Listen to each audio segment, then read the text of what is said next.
Muchos se preguntan si estamos en los tiempos del fin.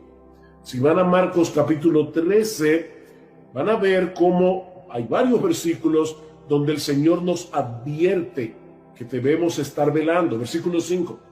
Jesús respondiendo les comenzó a decir: mirad que nadie os engañe. Versículo 9. Pero mirad por vosotros mismos. Versículo 18. Orad pues que vuestra huida no sea en invierno. Versículo 21. Entonces si algunos dijeren: mirad, aquí está el Cristo, o mirad, allí está, no le creáis. Versículo 23. Mas vosotros mirad. Versículo 28. De la higuera aprended la parábola. Versículo 33. Mirad, velad y orad. Versículo 35. Velad pues, porque no sabéis cuándo vendrá el Señor de la casa. Versículo 37. Y lo que a vosotros digo, a todos lo digo, velad.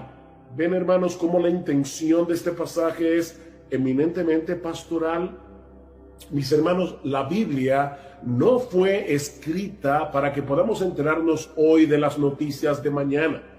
La Biblia fue escrita para que podamos conocer a Cristo tal como Él es presentado en el Evangelio, tanto para nuestra salvación como para nuestra santificación. Y es mi intención exponer este pasaje con este propósito pastoral en mente, no para satisfacer una curiosidad que no es saludable para el cristiano. Habiendo hecho esta aclaración y a la luz de la inquietud que hemos planteado ya sobre las señales del fin del mundo, en esta ocasión quiero concentrarme básicamente en los primeros 13 versículos de Marcos 13 y los pasajes paralelos que se encuentran en Mateo 24 y en Lucas 21. Así que permítanme antes que todo colocar este texto en su contexto. Y por favor, yo les pido, mis hermanos, que tengan paciencia.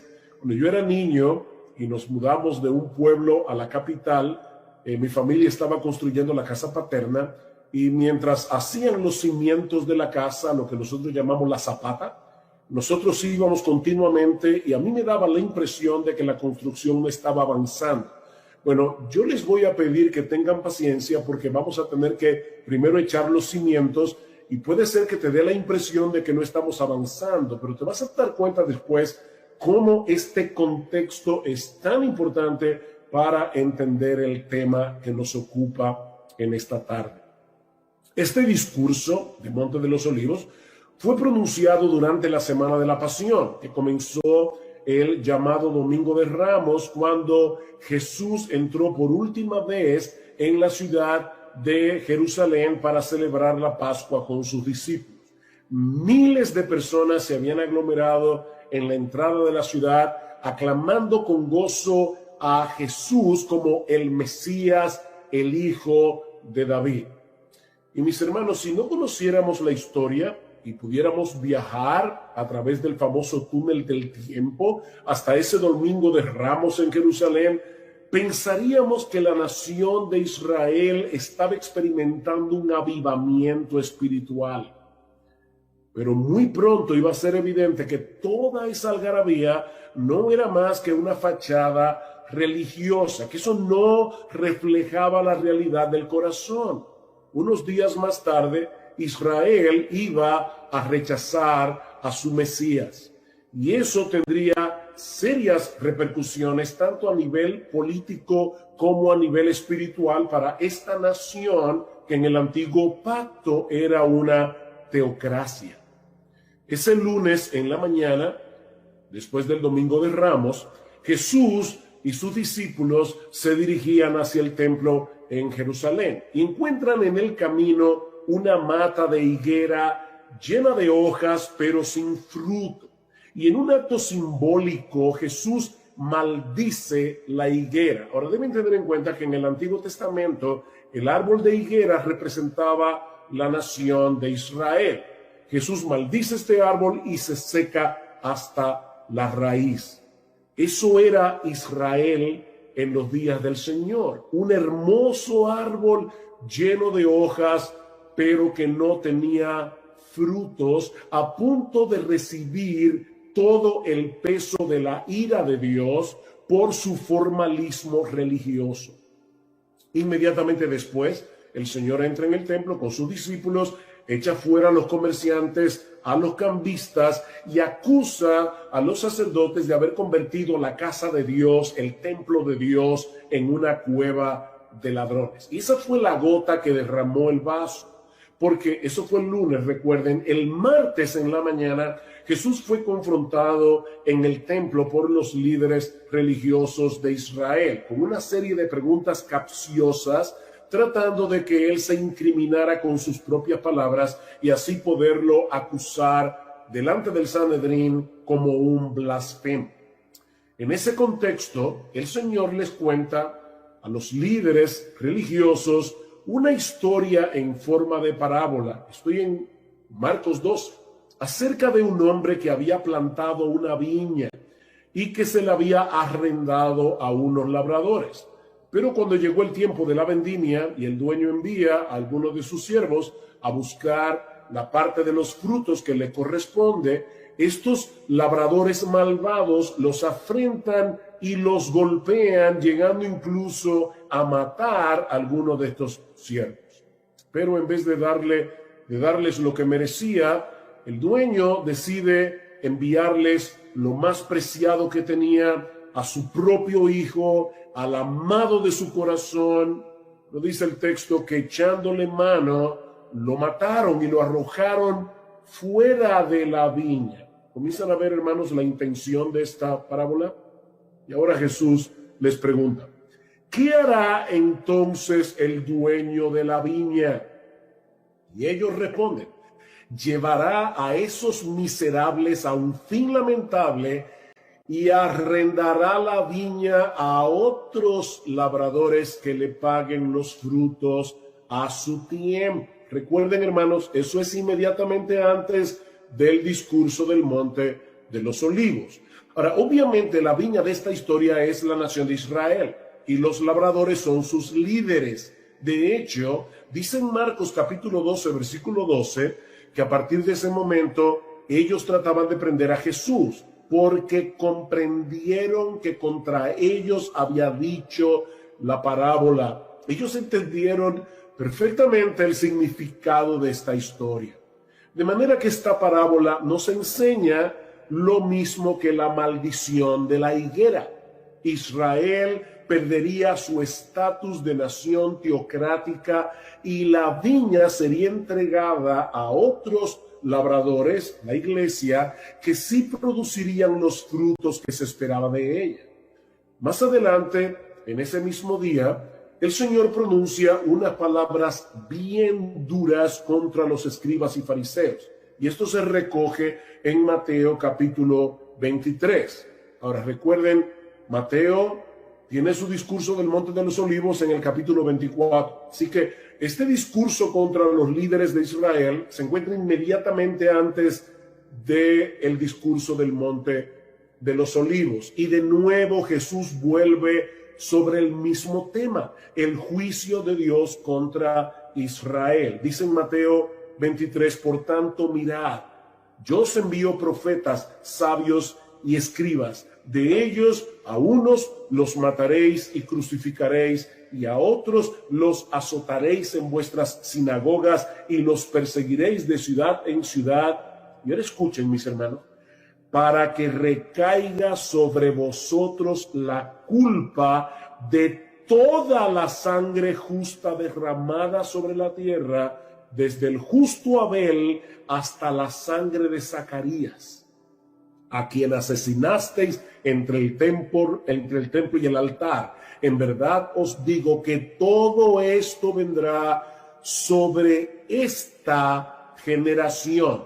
O sea, lo que Jesús está diciendo aquí es que el juicio de Dios habría de caer sobre Israel mientras estuviera viva esa generación que le estaba escuchando en ese momento. El Señor finaliza su advertencia con estas palabras, Mateo 23:37. Jerusalén, Jerusalén, que matas a los profetas y apedreas a los que te son enviados. ¿Recuerdan la parábola de la viña? cómo Dios envió los siervos y los apedrearon? ¿Cuántas veces quise juntar a tus hijos como la gallina junta sus polluelos debajo de sus alas y no quisiste? He aquí, vuestra casa os es dejada desierta, porque os digo que desde ahora no me veréis, hasta que digáis, bendito el que viene en el nombre del Señor. Ahora, yo no sé si se dieron cuenta de este detalle. Aunque Jerusalén era la ciudad de Dios y el templo de Salomón era la casa de Dios, ahora Cristo le llama vuestra casa. Vuestra casa os es dejada desierta. Mis hermanos, cuando Jesús salió del templo ese martes, fue para no regresar a ese lugar nunca más. De manera que en ese momento el templo dejó de ser la casa de Dios para convertirse en un edificio más. Porque, mis hermanos, ¿qué es lo que hace al templo la casa de Dios? Que la gloria de Dios esté allí. ¿Y quién es la gloria de Dios encarnada? Nuestro Señor Jesucristo. De hecho, ¿no tiene algo interesante en Marcos capítulo 3, en el versículo 4? Jesús sale del templo, dice aquí, y se va con sus discípulos al monte de los olivos. Dice el versículo 4, y se sentó en el monte, versículo 3, y se sentó en el monte de los olivos frente al templo. Yo no creo que eso haya sido por casualidad o porque ese era el monte que quedaba más cerca. En los capítulos 10 y 11 del libro de Ezequiel, y yo les dije que tuvieran paciencia, que estamos haciendo, ¿verdad?, los cimientos de la casa.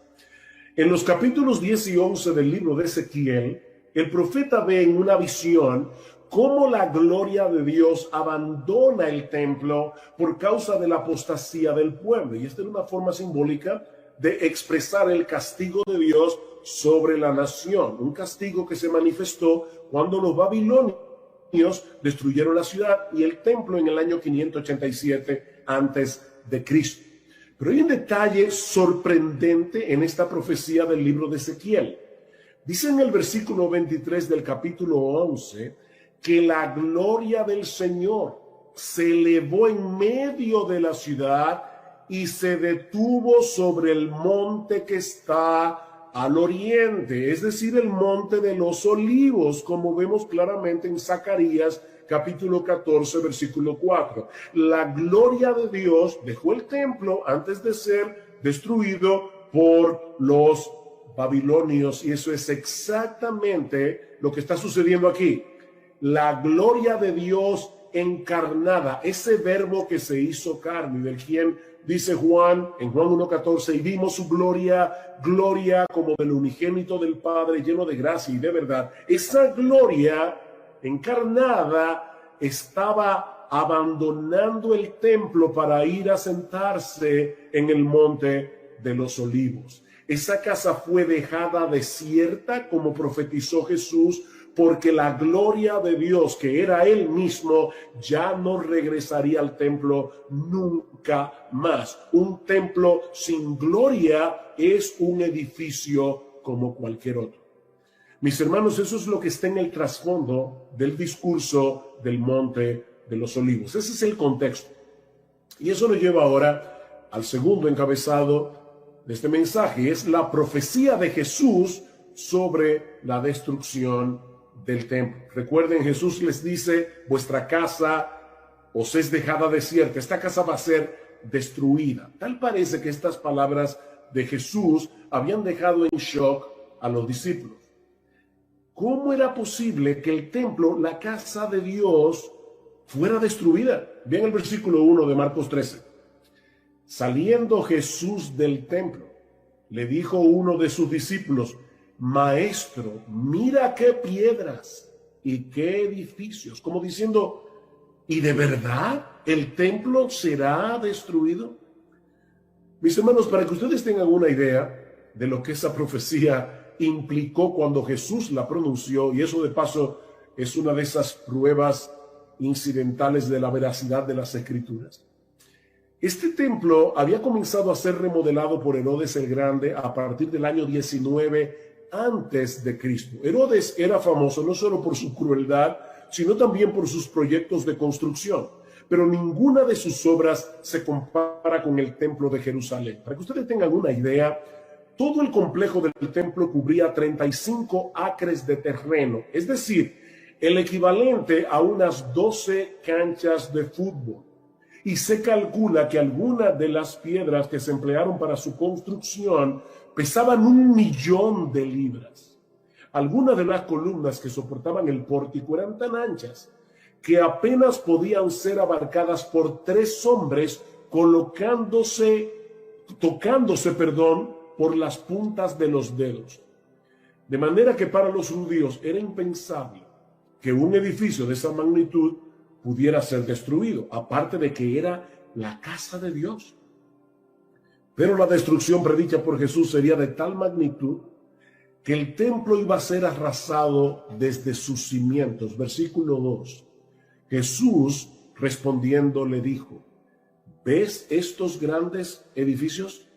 No quedará piedra sobre piedra que no sea derribada. No quedará piedra sobre piedra.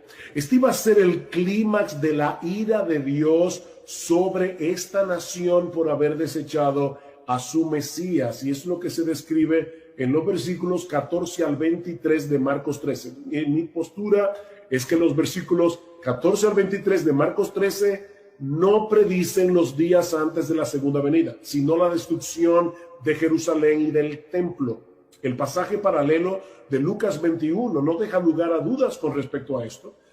Dice Lucas: pero cuando veáis a Jerusalén rodeada de ejércitos, ese es el pasaje paralelo de esta porción de Marcos. Cuando veáis a Jerusalén rodeada de ejércitos, sabed entonces que su desolación está cerca. Entonces los que estén en Judea huyan a los montes. El Señor no puede haber estado hablando de los eventos que habrían de suceder inmediatamente antes de su segunda venida, porque más adelante, en Lucas 21-24, Él dice a los judíos: caerán a filo de espada y serán llevados cautivos a todas las naciones. Ven, eso fue lo que sucedió en el primer siglo. Y Jerusalén será hollada por los gentiles hasta que los tiempos de los gentiles se cumplan. Eso ocurrió en el siglo primero y era algo que varios de los discípulos que estaban allí escuchando el discurso iban a experimentar. Es por eso que en el versículo 23 de Marcos 13 el Señor les dice: mas vosotros mirad, ustedes que me están oyendo, miren, porque os lo he dicho todo antes de que ocurra. Tito, el hijo del emperador Vespasiano, atacó la ciudad de Jerusalén en abril del año 70 después de Cristo. Pero la ciudad resistió por un tiempo hasta que finalmente el 24 de julio los romanos capturaron la fortaleza Antonia. El 24 de agosto quemaron las puertas del templo y 2 días después le prendieron fuego al santuario. Ya para el 26 de septiembre de ese mismo año, toda la ciudad se encontraba en sus manos hasta que Tito la arrasó completamente, tal como Jesús lo había predicho 40 años antes. Solo quedaron en pie las 3 torres del palacio de Herodes en el muro occidental y parte de la muralla. Todo lo demás fue destruido. En el templo de Jerusalén no quedó piedra sobre piedra que no fuera derribada.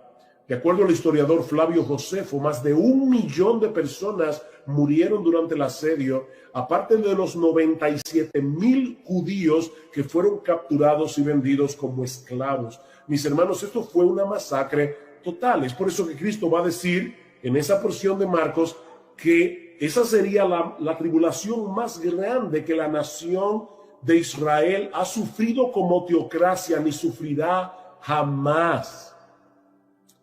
Por esto, mis hermanos, es que era tan difícil de imaginar para los judíos, para los discípulos, que esto iba a suceder a menos que estuviera llegando el fin del mundo. Y es por eso que los discípulos conectaron la caída de Jerusalén y del templo con el fin del mundo o el fin del siglo. De ahí la pregunta: del versículo 4. Vean una vez más, versículo 3 y 4.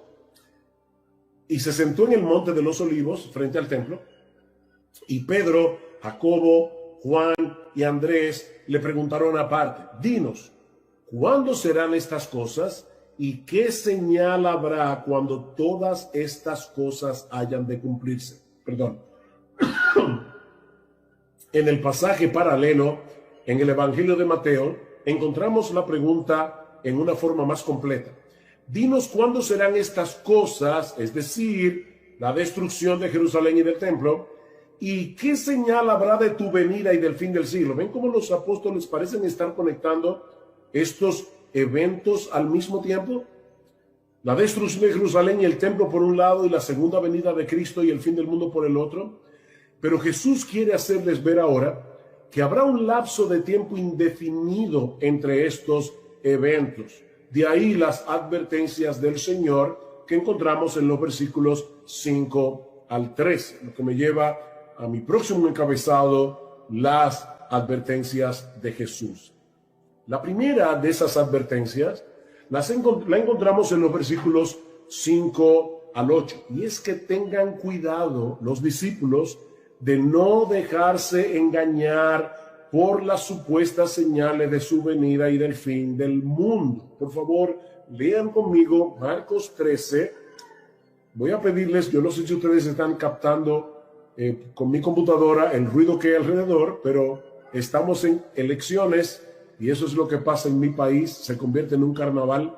Pero escuchen lo que dice versículos 5 al 8.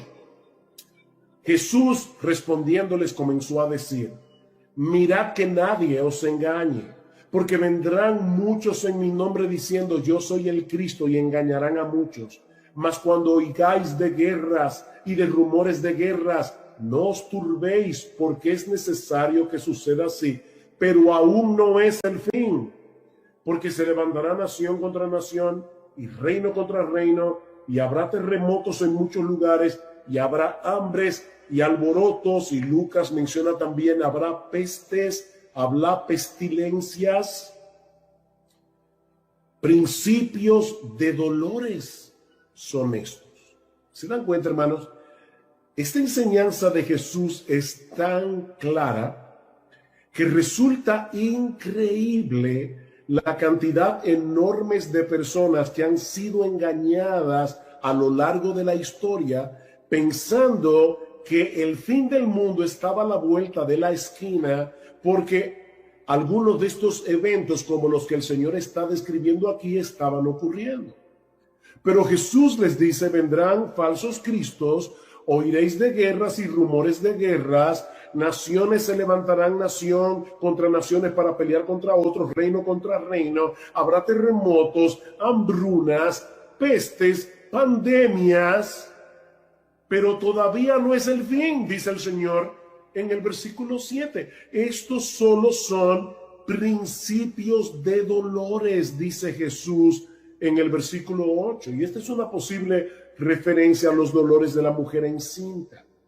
Es como si Jesús estuviera diciendo que la historia del mundo ya está preñada para dar a luz en algún momento el evento glorioso de la segunda venida de Cristo. Pero ¿saben qué, mis hermanos?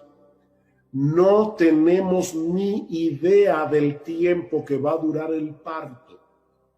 Si hay hermanas que me están mirando, y seguramente sí, muchas que han dado a luz, saben que una mujer puede estar 3 horas en labor de parto, otra puede estar 20 horas en labor de parto. Hay hermanas que han durado hasta un día, mujeres que duran más de un día en labores de parto. Nosotros no sabemos qué tiempo va a durar este parto, eso nadie lo sabe. Sí sabemos que los dolores de la mujer encinta se intensifican y se hacen más seguidos a medida que se acerca el alumbramiento del bebé. Y de la misma manera, podemos suponer que las señales que el Señor está mencionando aquí serán más intensas, serán más seguidas a medida que nos acercamos a su venida y al fin del mundo. Pero eso sigue siendo muy impreciso. Déjenme darles un ejemplo. Imaginen por un momento a los creyentes que vivieron a principios del siglo XX. En 1914 estalla la Primera Guerra Mundial, que termina en 1918, 4 años más tarde, con un saldo de unos 20 millones de muertos entre civiles y militares y una cantidad similar de soldados heridos. Y sin hablar de cómo eso afectó la economía mundial.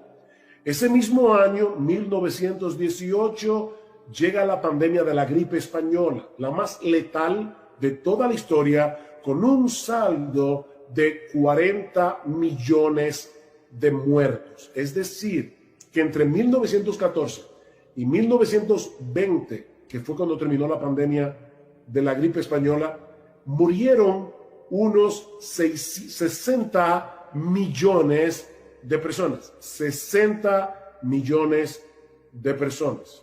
Han pasado 100 años después de estos eventos y estamos en el 2020 y todavía estamos aquí.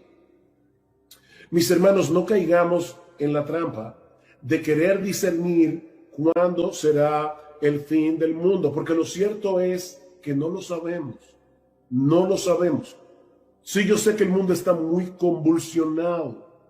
Yo sé que la inmoralidad parece ir rampante por todo el mundo, pero el fin tanto pudiera estar a la vuelta de la esquina como pudiera pasar décadas sin que ocurra. Y yo creo que es a eso que el Señor nos llama la atención al final del discurso. Yo le pido por favor que vayan a Marcos 13 y noten algo interesante aquí.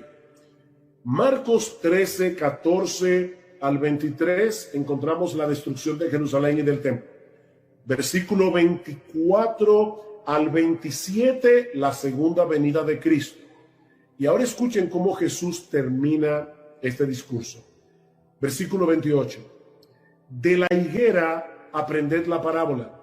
Cuando ya su rama está tierna y brotan las hojas, sabéis que el verano está cerca.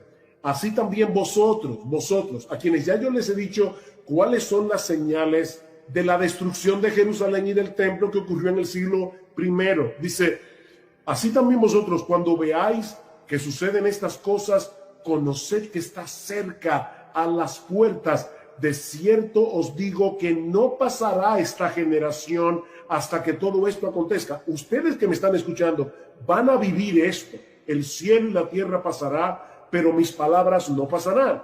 Así que los versículos 28 al 31 está hablando de los eventos del siglo I.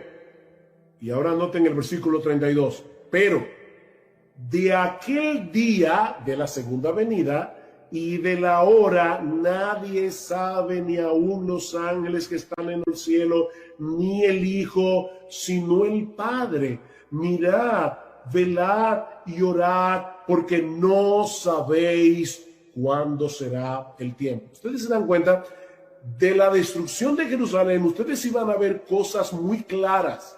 Cuando ustedes vean a Jerusalén rodeada de ejércitos, huyan, porque en aquellos días algunos decían, no se preocupen que ya el Mesías viene, quédense en Jerusalén, la victoria será nuestra, y por eso muchos fueron masacrados. Pero los cristianos que le creyeron a Jesús pudieron huir de Jerusalén a tiempo. De manera, mis hermanos, que la primera advertencia del Señor es que no nos dejemos engañar. No nos dejemos engañar. Estas señales bien pudieran decirnos que la venida de Cristo está a las puertas, a la vuelta de la esquina, o pudieran pasar décadas. Nosotros no lo sabemos. La segunda advertencia del Señor es la que encontramos en los versículos 9 al 13 de Marcos 13.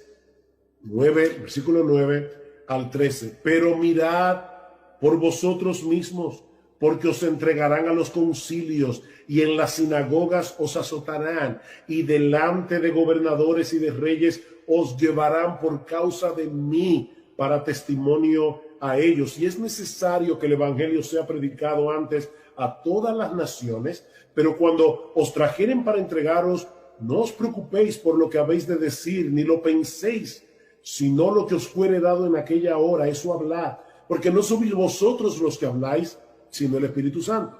Y el hermano entregará la muerte al hermano, y el padre al hijo, y se levantarán los hijos contra los padres y los matarán, y seréis aborrecidos de todos por causa de mi nombre, mas el que persevere hasta el fin, este será salvo. Básicamente, lo que el Señor nos está diciendo aquí es que los creyentes vamos a sufrir persecución de un modo u otro por causa de Él, por causa de nuestra relación con Él. Pero en vez de detener el avance de la iglesia, esas persecuciones servirán más bien para el avance del evangelio. ¿Vieron el versículo 9? Mirad, el versículo 9, por vosotros mismos, porque os entregarán a los concilios en las sinagogas, delante de los gobernadores y reyes os llevarán por causa de mí. ¿Para qué? Para testimonio a ellos. Y eso lo vemos claramente en el libro de los Hechos.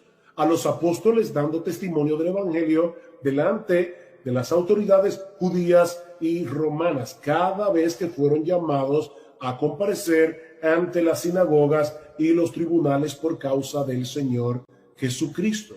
Versículo 10. Y es necesario que el evangelio sea predicado antes a todas las naciones.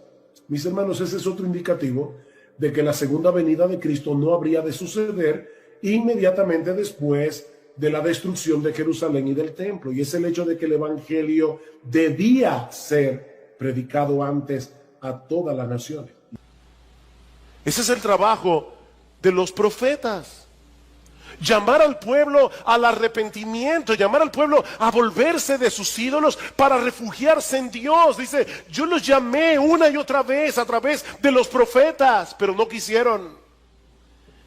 He aquí, vuestra casa se os deja desierta, porque os digo que desde ahora en adelante no me veréis más hasta que digáis, bendito el que viene en el nombre del Señor. Wow, interesante el cambio de lenguaje que se ha producido aquí. Mis hermanos, Jerusalén era la ciudad de Dios, porque allí se encontraba la casa de Dios, el templo. ¿Ustedes recuerdan las palabras de Jesús cuando purificó el templo el día anterior? Mi casa será llamada casa de oración, mas vosotros la habéis hecho cueva de ladrones. Mi casa, pero ahora Cristo dice vuestra casa. Vuestra casa se os deja desierta. ¿Qué estaba pasando aquí? Mis hermanos, cuando Jesús salió del templo ese martes para no regresar nunca más, no solo lo estaba dejando físicamente, Cristo como el Dios encarnado lo estaba abandonando espiritualmente. En ese momento el templo dejó de ser la casa de Dios para convertirse en un edificio más. De hecho, ¿no tiene algo sumamente interesante en el versículo 4 de Marcos 13? Dice, versículo 1, dice, cuando salía del templo, uno de sus discípulos le dijo, maestro, mira qué piedras y qué edificios. Jesús les dijo, ves, estos grandes edificios, no quedará piedra sobre piedra que no sea derribada. Y estando él sentado en el monte de los olivos, frente al templo, Pedro, Jacobo, Juan y Andrés le preguntaron en privado, ¿cuándo sucederá esto? ¿Dónde estaba Jesús? En el monte de los olivos. Y yo no creo que eso haya sido por casualidad o porque era el monte más cerca. En los capítulos 10 y 11 del libro de Ezequiel, el profeta ve una visión apocalíptica. Recuerden que las visiones eran bien extrañas para nosotros los occidentales, pero él ve una visión cómo la gloria de Dios abandona el templo por causa de la idolatría. Y era una forma simbólica, una visión que él estaba viendo de cómo Dios iba a castigar la nación por su pecado. Un castigo que se manifestó cuando los babilonios destruyeron la ciudad y el templo en el año 587 antes de Cristo. Ahora hay un detalle sorprendente en esta profecía del libro de Ezequiel. Dice en el versículo 23 del capítulo 11, en esa visión que él está viendo, la gloria del Señor sale del lugar santísimo, se posa en la muralla del templo Y luego dice que la gloria del Señor se elevó de en medio de la ciudad y se detuvo sobre el monte que está al oriente, es decir, el monte de los olivos, como dice en Zacarías capítulo 14 versículo 4. Así que la gloria de Dios dejó el templo y se posa en el monte de los olivos antes de ser destruido por los babilonios. Ahora, mis hermanos, déjenme hacerles una pregunta. ¿Cuál es la manifestación final y definitiva de la gloria de Dios? Hablando acerca de la encarnación de Jesús, dice en Juan capítulo 1 versículo 14, y el verbo se hizo carne y vimos su gloria, gloria como del unigénito del Padre, lleno de gracia y de verdad. Jesús es la encarnación de la gloria de Dios. Por eso es que más adelante Él va a decir, ustedes verán al Hijo de Dios viniendo con las nubes del cielo. ¿Qué se manifestaba con las nubes del cielo en el Antiguo Testamento? La gloria de Dios. Así que en ese día de la semana de la pasión, la gloria de Dios en Jesús estaba abandonando el templo para irse a sentar en el monte de los olivos. Ahora entendemos mejor las palabras de Jesús en Mateo 23. He aquí, vuestra casa se os deja desierta. ¿Por qué? Porque os digo que desde ahora en adelante no me veréis más. ¿Ven el punto? Vuestra casa es desolada, es la misma palabra que se usa en griego aquí. Vuestra casa será desolada porque ustedes no me verán más hasta que digáis, bendito el que viene en el nombre del Señor. Pero yo le voy a hacer una pregunta, ¿esas palabras no le suenan familiares? Bendito el que viene en el nombre del Señor. Eso fue lo que los judíos dijeron cuando Jesús entró en Jerusalén, el domingo de Ramos. Y ahora Jesús está diciendo, sí, ustedes me aclamaron a mí ese domingo diciendo, bendito el que viene en el nombre del Señor, hosana en las alturas, pero todo eso era de la boca para afuera. Lo que Jesús está diciendo aquí es, Dios los está abandonando porque no me reconocieron a mí como el Mesías. Todo lo que ustedes dijeron de mí durante mi entrada triunfal no era más que una fachada. Por eso me voy del templo para no regresar nunca más. Vuestra casa será desolada porque la gloria de Dios, que soy yo, ya no estará allí.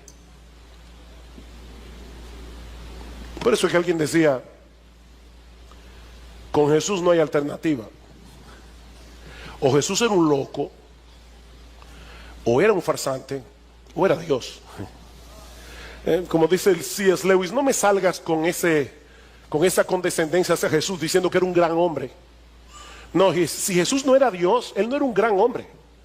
Si Jesús no era Dios, era un megalómano, o estaba loco. Pero Él era Dios. Dios de Dios, luz de luz, Dios verdadero del Dios verdadero. Mis hermanos, fue la gloria de Dios encarnada la que abandonó el templo ese día. Dios estaba repudiando a Israel y a la ciudad santa para que no fueran su casa nunca más. Como bien señala Sam Storms, la destrucción física del templo no era otra cosa que la consumación externa del repudio espiritual de parte de Dios. Ese es el trasfondo del discurso del Monte de los Olivos. Y si no entendemos eso, no vamos a entender el discurso. Eso nos lleva a nuestro segundo encabezado, la profecía sobre la destrucción del templo. Tal parece que las palabras de Jesús dejaron en shock a los discípulos. ¿Que la ciudad de Jerusalén será destruida? ¿Qué va a pasar entonces con el templo? De ahí probablemente el comentario del versículo 1 dice, cuando salía del templo, uno de sus discípulos le dijo, maestro, mira qué piedras y qué edificios, como diciendo, ¿de verdad tú estás diciendo que eso será destruido? Ahora, para entender el asombro de los discípulos, necesitamos conocer algunas cosas acerca del templo y lo que ese edificio significaba para los judíos. El templo original fue construido por Salomón, como muchos de ustedes saben, el hijo de David, en el siglo X antes de Cristo. Pero tal como dijimos hace un momento, fue destruido por los babilonios en el 587, por lo que el templo tuvo que ser reconstruido en el año 516 antes de Cristo, cuando los israelitas volvieron del exilio babilónico. Pero ese nuevo templo no era ni sombra del anterior. Así que muchos años más tarde, en el 19 antes de Cristo, Herodes el Grande, no lo confundan con el Herodes de los días de Jesús, ese era hijo de Herodes. Este es Herodes el Grande. Herodes el Grande decidió comenzar una remodelación masiva del templo. Herodes era reconocido por sus proyectos de construcción monumentales, pero ninguna de sus obras se compara con el templo de Jerusalén. Todos dicen que el templo llegó a convertirse en uno de los edificios sagrados más esplendorosos del mundo. El historiador judío Flavio Josefo lo describe de esta manera: la parte exterior del edificio tenía todo aquello que pudiese producir asombro al alma y a los ojos. Al estar cubierto por todos lados con gruesas planchas de oro, apenas salía el sol, el templo empezaba a irradiar un resplandor tan intenso que los que se esforzaban en mirarlo se veían obligados a desviar sus ojos como si se tratase de rayos solares. A los extranjeros que se aproximaban les parecía desde lejos como una montaña revestida con un manto de nieve, debido a que todo lo que no estaba cubierto de oro era de un blanco purísimo. Para que ustedes tengan una idea, todo el complejo del templo cubría 35 acres de terreno. Es decir, que adentro del terreno cabían 12 canchas de fútbol, para que ustedes puedan tener una idea de lo que era el templo de Jerusalén. Se calcula aún al día de hoy que algunas de sus piedras, de las piedras que se emplearon para su construcción, pesaban 1.000.000 de libras. De hecho, algunas de las columnas que soportaban el pórtico eran tan anchas que apenas podían ser abarcadas por 3 hombres tocándose con la punta de los dedos. Apenas podían abarcarla. De manera que para los judíos era impensable que un edificio como ese pudiera ser destruido. Eso era imposible. Recuerden, hermanos, estamos en el siglo I, no hay tanques de guerra, no hay bombas. Aparte de que era la casa de Dios. Ellos pensaban, ese edificio es intocable. Ese edificio es la casa de Dios. Imagínense ahora cuando Jesús les dice, versículo 2, ¿ves estos grandes edificios? No quedará piedra sobre piedra que no sea derribada. Y no olviden que el Señor está diciendo, y ustedes lo verán, porque todo esto va a suceder durante esta generación. Ustedes lo verán. Era un shock total. La semana que viene nosotros vamos a hablar más ampliamente acerca del cumplimiento de esta profecía cuando estudiemos los versículos 14 al 23. Pero lo que Jesús está describiendo aquí es una destrucción total. Él está diciendo el templo va a ser destruido hasta los cimientos. No quedará piedra sobre piedra. Y no solo el templo será destruido, toda la ciudad de Jerusalén será destruida. Ese será el clímax de la ira de Dios sobre esta nación por haber desechado a su Mesías. Por eso les decía hace un momento, Israel estaba a punto de suicidarse como nación. En Lucas, el pasaje paralelo, lo describe de esta manera. Recuerden la pregunta de los discípulos: ¿cuándo va a suceder esto? En Lucas 21 el Señor les dice: cuando veáis a Jerusalén rodeada de ejércitos, sabed entonces que su desolación está cerca. Es la misma palabra de Mateo 23:38 cuando dice: vuestra casa se os deja desierta. Ahora está diciendo: cuando veáis a Jerusalén rodeada de ejércitos, sabed que la destrucción está cerca. Por eso los que estén en Judea huyan a los montes. ¿Saben que los historiadores se extrañan? Porque eso lo vamos a ver más ampliamente la semana que viene. Estoy aquí tratando de no meterme más allá, pero es difícil aguantar la tentación. ¿Saben que los historiadores se extrañan? Porque muchos judíos, casi la población entera fue arrasada por Tito, por los romanos en el año 70. Pero muy pocos cristianos murieron, muy pocos. ¿Saben por qué? Porque ellos tomaron en serio las palabras de Jesús. Y cuando ellos vieron el ejército de Vespasiano, comandado por Tito su hijo, ellos no le hicieron caso a los que decían: no se preocupen, que ya Cristo viene, ya la salvación está cerca, no se vayan de Jerusalén, nosotros vamos a resistir como hombres. Dijo: no, nuestro Señor nos dijo que huyamos a los montes. Y se salvaron.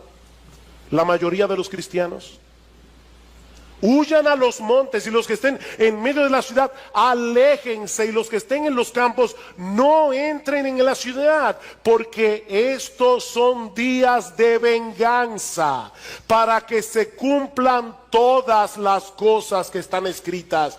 Ay de las que estén encintas y de las que estén criando en aquellos días, porque habrá una gran calamidad sobre la tierra e ira sobre este pueblo, y caerán a filo de espada y serán llevados cautivos a todas las naciones, y Jerusalén será hollada por los gentiles hasta que los tiempos de los gentiles se cumplan.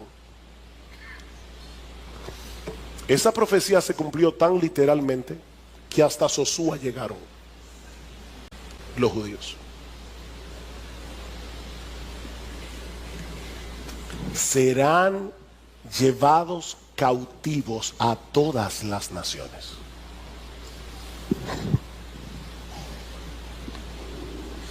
Eso era tan difícil de imaginar para los discípulos, que es muy probable que en la mente de ellos asociaran estos eventos con el fin del mundo. No, si es verdad que Jerusalén va a ser arrasada y que del templo no quedará piedra sobre piedra, tiene que ser que está llegando el fin del mundo. De ahí la pregunta de los discípulos. Dice en Marcos capítulo 13, versículo 3: y estando él sentado en el monte de los olivos frente al templo, Pedro, Jacobo, Juan y Andrés le preguntaron en privado: dinos cuándo sucederá esto, y qué señal habrá cuando todas estas cosas se hayan de cumplir. En el pasaje paralelo del Evangelio de Mateo encontramos una versión más completa de la pregunta. Ellos preguntaron: dinos ¿cuándo sucederá esto?, refiriéndose obviamente a la destrucción de Jerusalén y del templo. ¿Y cuál será la señal de tu venida y de la consumación del siglo? Tal parece que en la mente de ellos esas tres cosas tenían que suceder al mismo tiempo: la destrucción de Jerusalén y del templo, la segunda venida de Jesús y el fin del mundo. Pero ahora Jesús les hace ver que hay un lapso indefinido de tiempo entre un evento y los otros dos. Esa es la razón del discurso del Monte de los Olivos. Ven, hermanos, ¿por qué les decía al principio que Jesús no estaba tratando de darnos ayer la noticia de mañana? Ese no es el propósito. Estos hombres necesitaban instrucción. Y lo que Jesús les está diciendo es: no se dejen engañar, ni la segunda venida de Cristo, ni el fin del mundo van a suceder inmediatamente después de la destrucción de Jerusalén y del templo. Muchas cosas tienen que ocurrir antes de mi segunda venida. Ahora, increíble, Cristo no ha muerto todavía en la cruz, y Él está diciendo: yo voy a morir, voy a resucitar, voy a subir al cielo y vuelvo otra vez. Pero no conecten una cosa con la otra. Porque primero viene la destrucción de Jerusalén, la destrucción del templo, y luego viene mi segunda venida. Si ellos no entendían eso, no solamente serían fácilmente engañados, sino que podían sentirse profundamente frustrados al estar esperando algo que no iba a suceder en el tiempo en que ellos pensaban que iba a suceder. De ahí las advertencias del Señor en los versículos 5 al 13. Cristo da dos advertencias que voy a ver muy brevemente. La primera en los versículos 5 al 8. Y básicamente lo que el Señor les está diciendo allí es: tengan cuidado, no se dejen engañar por supuestas señales. Vean el versículo 5. Jesús comenzó a decirles: mirad que nadie os engañe. Muchos vendrán en mi nombre diciendo: yo soy el Cristo, y engañarán a muchos. Y cuando oigáis de guerras y de rumores de guerras, no os alarméis. Roma estaba en paz en esos días. Pero luego del suicidio de Nerón en el 68, vino un tiempo de tanta revuelta que en el año 69, después de Cristo, un año antes de la destrucción del templo, hubo 4 emperadores en Roma en un solo año. Oiréis de guerra, rumores de guerra. No os alarméis. Es necesario que todo esto suceda, pero todavía no es el fin. Porque se levantará nación contra nación y reino contra reino, y habrá terremotos y hambres en diversos lugares. Esto solo es el comienzo de dolores.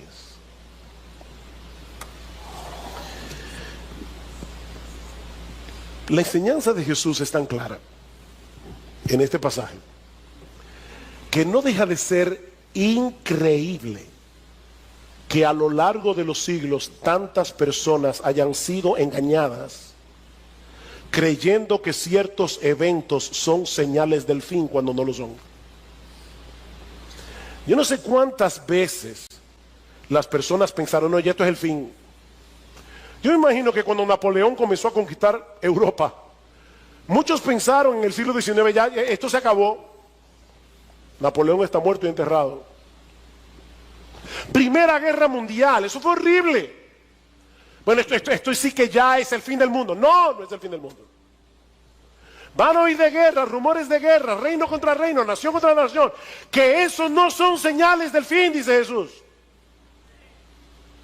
No estén buscando indicios en los periódicos.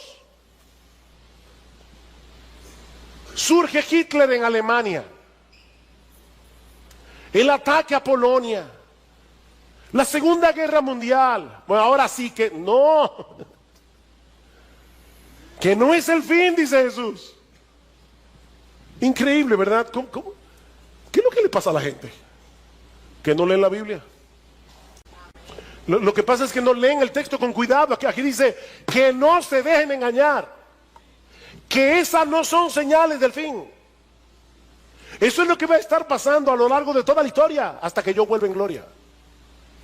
No se dejen engañar. Vendrán falsos cristos, oiréis de guerra, rumores de guerra, nación contra nación, reino contra reino, terremotos, hambrunas. Pero todavía no es el fin. Mis hermanos amados, no se pongan a buscar las noticias en los periódicos. Bueno, ya eso no existe casi en internet. No se pongan a buscar noticias buscando algún indicio de la venida de Cristo, porque van a terminar extraviándose. Esto es solo el comienzo de dolores, dice Jesús. Y esta es una referencia a los dolores de la mujer encinta. Es como si Jesús estuviera diciendo: la historia del mundo ya está preñada para dar a luz en algún momento el evento glorioso de mi segunda venida.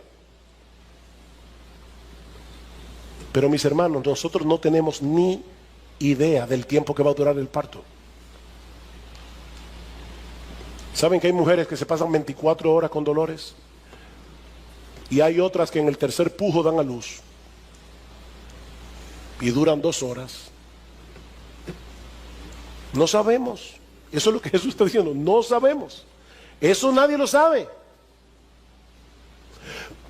Tal vez, y digo esto con cuidado, pero tal vez pudiéramos decir que así como los dolores de la mujer encinta se van intensificando y haciendo cada vez más agudos a medida que se acerca el alumbramiento del bebé, bueno, de una manera similar, las señales que el Señor está mencionando aquí puede que se intensifiquen y se hagan más seguidas y agudas a medida que nos acercamos a su segunda venida, pero aún eso es muy impreciso. ¿Cómo sabemos cuántas guerras, cuántos terremotos, cuántas hambrunas tienen que llegar para que Jesús regrese en gloria? Así que primera advertencia, no se dejen engañar. Segunda advertencia, versículos 9 al 13. El Señor les dice, los creyentes van a sufrir persecución durante toda esa era, de un modo u otro, por causa mía, dice Jesús. Lo dice 2 veces, por causa mía. Pero en vez de detener el avance de la iglesia, ¿saben qué dice el Señor? Esas persecuciones servirán para llevar el evangelio a todas partes y para purificar a la iglesia, para saber quiénes son suyos y quiénes no lo son. Versículo 9. Pero estad alertas, porque os entregarán a los tribunales y seréis azotados en las sinagogas y compareceréis delante de gobernadores y reyes por mi causa, para testimonio a ellos. Voy a usar, dice el Señor, esas mismas persecuciones para que ustedes lleguen a lugares donde probablemente no habrían podido llegar de otra forma. Y en esos lugares, delante de reyes, delante de gobernadores, ustedes van a dar testimonio de mí. Van a dar testimonio de mí. Versículo 10. Pero primero el evangelio debe ser predicado a todas las naciones. Es como si el Señor estuviera diciendo, no se preocupen por las persecuciones, la iglesia nunca será exterminada. Hay momentos, ¿verdad?, en que parece que el mal, el humanismo secular se va a tragar a la iglesia. Jesús dice, no importa cuánta persecución haya, la iglesia va a durar hasta que yo vuelva. Porque este evangelio será predicado a todas las naciones. Este es un indicativo claro, mis hermanos, de que la segunda venida no podía suceder inmediatamente después de la destrucción del templo. Y no tengo una palabrita importante. Primero, el evangelio debe ser predicado. ¿Vieron eso? Es un deber. Primero el evangelio debe ser predicado. Mis hermanos, para nosotros no es una opción predicar el evangelio. Nosotros estamos aquí en este mundo para predicar el evangelio. Y dice Cristo, y ese evangelio va a llegar a todas las naciones. Y el evangelio de Mateo añade, y entonces vendrá el fin. Entonces vendrá el fin. ¿Recuerdan la promesa dada a Abraham? En ti serán benditas todas las familias de la tierra. Jesús es ese hijo de Abraham, en quien han sido benditas con la salvación todas las familias de la tierra. Este evangelio va a llegar a todas las familias de la tierra. Pero mis hermanos, una vez más, nosotros no podemos saber cuándo la iglesia habrá completado esta comisión para poder decir, ya faltan 15 minutos para que llegue el Señor. No lo sabemos. Versículo 11. Y cuando os lleven y os entreguen, no os preocupéis de antemano por lo que vais a decir, sino que lo que os sea dado en aquella hora, eso hablad, porque no sois vosotros los que hablad, sino el Espíritu Santo. Imagínense a los apóstoles escuchando, estos 12 pescadores, la mayoría de ellos pecadores, hombres del pueblo, y Jesús les está diciendo, ustedes van a ser llevados delante de reyes, van a ser llevados delante de gobernadores, y van a dar testimonio de mí. Probablemente estaban temblando y ahora Cristo les dice, no tengan temor, no tengan temor. No se preocupen de antemano por lo que tengan que decir, porque cuando llegue el momento preciso, el Espíritu Santo que está en ustedes, Él los va a capacitar para que ustedes digan lo que tienen que decir. Él les dará el coraje, Él les dará las palabras. Y ¿saben qué, mis hermanos? Aunque esa promesa se cumple primariamente en los apóstoles, secundariamente para todos nosotros, porque después de Pentecostés, el Espíritu Santo mora en todos los que son verdaderos creyentes.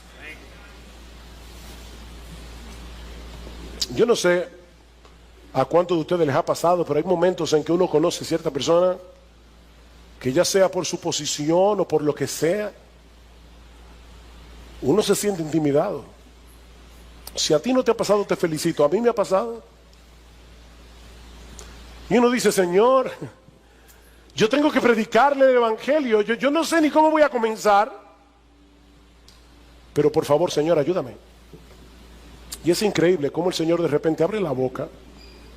Uno comienza a hablar. Y yo no sé si a ti te ha pasado esto que yo he experimentado. Pero hay momentos que yo me pregunto, ¿y soy yo que estoy hablando? Y yo sé que soy yo. No hay ninguna inspiración aquí. Pero hay una capacitación especial del Señor para predicar su palabra. Así que no tengan temor. No tengan temor. Versículo 12.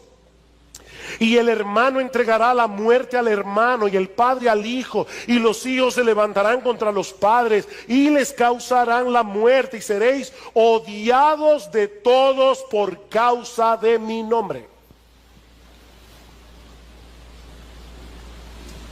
No es fácil experimentar persecución de parte del gobierno, pero mis hermanos, cuando esa persecución viene de la familia, es mucho más doloroso, es mucho más difícil de soportar. Pero mis hermanos, eso es lo que millones de creyentes han tenido que sufrir a lo largo de la historia. En lugares islámicos hay padres que han entregado a muerte a sus propios hijos por haberse convertido al cristianismo. Yo conocí a un joven médico de Arabia Saudita y él nos contaba su historia. ¡Wow! ¿Cuánto sufrió ese muchacho? De mano de su propia familia por haberse convertido al Señor. Y noten que Jesús no está hablando aquí de un simple rechazo de parte de los miembros de la familia. No, es mucho más que eso. Jesús está diciendo aquí que el aborrecimiento del mundo hacia Él es tan profundo que por causa de nuestra identificación con Él, dice, seréis aborrecidos de todo por causa mía. Dicen aquellos lugares y momentos donde el evangelio es ilegal, donde ser cristiano es ilegal, el hermano entregará la muerte al hermano, el padre al hijo, los hijos se levantarán contra los padres y los harán morir. ¡Wow! Siempre se ha dicho, ¿verdad?, que la sangre pesa más que el agua, refiriéndose a la inclinación natural que sentimos hacia los miembros de nuestra propia familia, sobre todo la familia inmediata. Pero Jesús nos está diciendo en este texto que el aborrecimiento que el mundo siente hacia Él puede llegar a quebrantar esos lazos de amor y convertirse en rechazo y aborrecimiento, simplemente porque somos cristianos. Y es importante que subraye esto, porque una persona puede ser aborrecida porque es un imprudente. Yo cometí muchas imprudencias, sobre todo cuando estaba acabado de convertir. Me acuerdo predicándole a mi mamá de una manera tal, recién convertido, que mi mamá me dijo, si tú sigues hablándome de esa manera te voy a dar una galleta. Y para aquellos que no saben lo que es una galleta, porque lo están viendo por internet y están en otros países, no es una galletica de chocolate, es una bofetada. Ahora, ¿saben que yo me lo gané? Yo no siempre he sido prudente predicando el evangelio y me avergüenzo de eso. Pero por más prudente que tú seas, vas a ser rechazado. Mi hermano, tú sigues a un Salvador que fue crucificado. Tú sigues a un Salvador que fue clavado en una cruz. Tú no puedes esperar que el mundo te trate mejor de lo que lo trató a él. Tú eres cristiano, tú llevas contigo el nombre de Cristo. Si el mundo os aborrece, dice Jesús, sabed que a mí me ha aborrecido antes que a vosotros. Si ustedes fueran del mundo, el mundo amaría los suyos. Al mundo le encanta la pompa, qué tipo más inteligente, qué tipo más brillante. Dice, miren, si ustedes fueran del mundo, el mundo los amaría, pero ustedes son míos y por eso el mundo los va a aborrecer. Seréis aborrecidos de todos por causa de mi nombre. Pero el que persevere hasta el fin, ese será salvo. El que persevere hasta el fin. Por eso decía al principio, las persecuciones purifican la iglesia. Porque sirven para separar a los verdaderos creyentes de lo que no lo son. Dice Cristo, el reino de los cielos se hace fuerte y solo los violentos lo arrebatan. El cristianismo no es para blandengues, no lo es. El cristianismo no es para gente cobarde. Cristo dice, van a tener que enfrentar persecución. De hecho, en la parábola del sembrador, en Lucas capítulo 8, versículo 13, Cristo mismo dice, hay personas que creen por algún tiempo, pero en el tiempo de la prueba se apartan, no lo aguantan. Ahora, la enseñanza de este texto no es que un verdadero creyente puede perder su salvación si no persevera hasta el fin. No, no, no.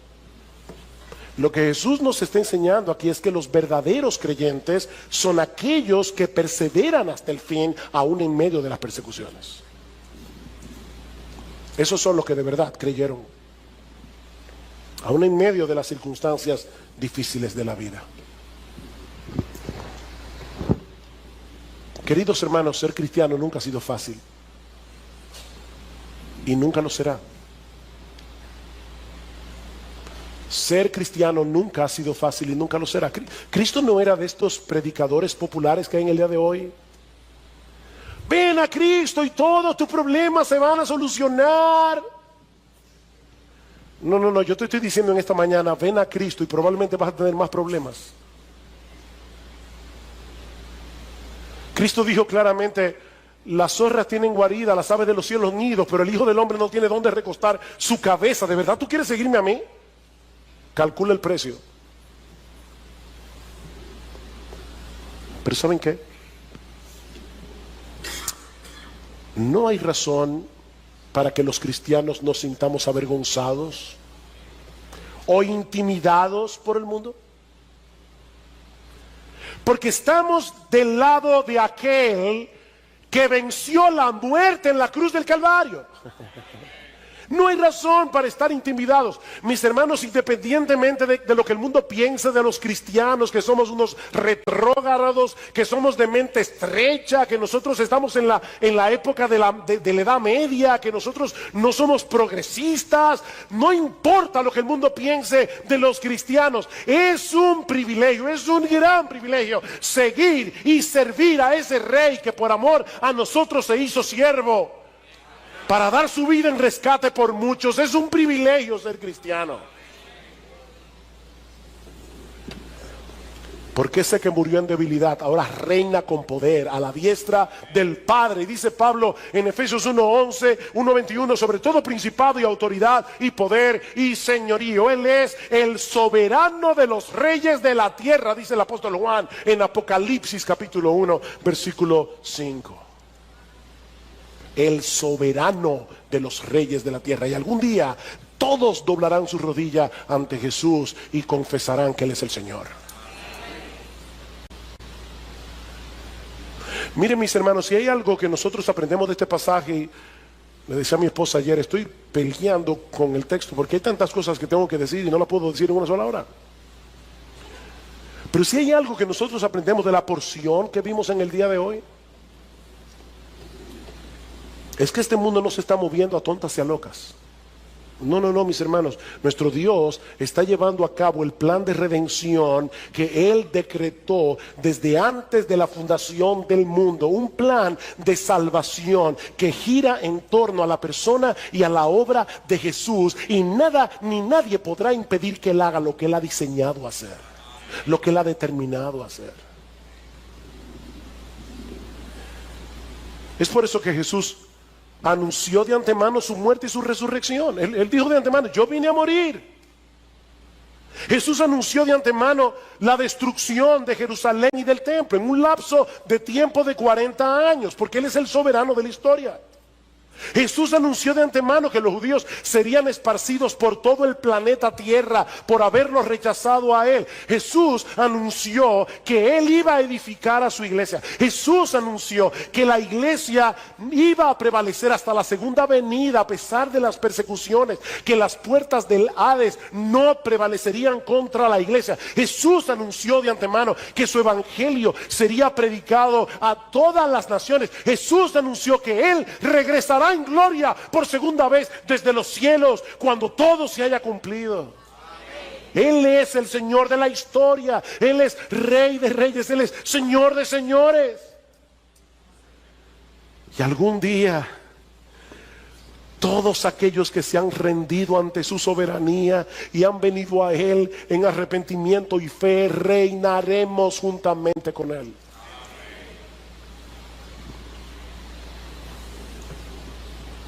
Mi amigo, ¿de qué lado estarás tú ese día? ¿De qué lado estarás tú ese día? ¿Te has rendido a sus pies, reconociendo tus pecados, confiando en la obra de salvación que Él hizo en la cruz del Calvario? No en tu propia justicia, no en tu propia decencia, no en tu propia moral. Has venido a Cristo en arrepentimiento, confiando en su obra de redención, cuando Él derramó su sangre para lavarnos de nuestros pecados. De tal manera que hoy tú puedes decir con toda certeza y a boca llena que Jesús es tu Señor, no el del otro, tu Señor. Porque si no es así, mi amigo, yo te invito en esta mañana a que depongas tu enemistad y tu orgullo y vengas humillado a Él. Porque no hay manera de ganar esta batalla contra aquel que venció la muerte y reina con poder a la diestra del Padre. No hay manera de ganar esta batalla. Ven a Cristo, mi amigo, y ven ahora, cuando todavía estás a tiempo de arreglar tus cuentas con Él. Porque ¿sabes qué? Él ha prometido no desechar a nadie que venga ante Él buscando perdón y misericordia.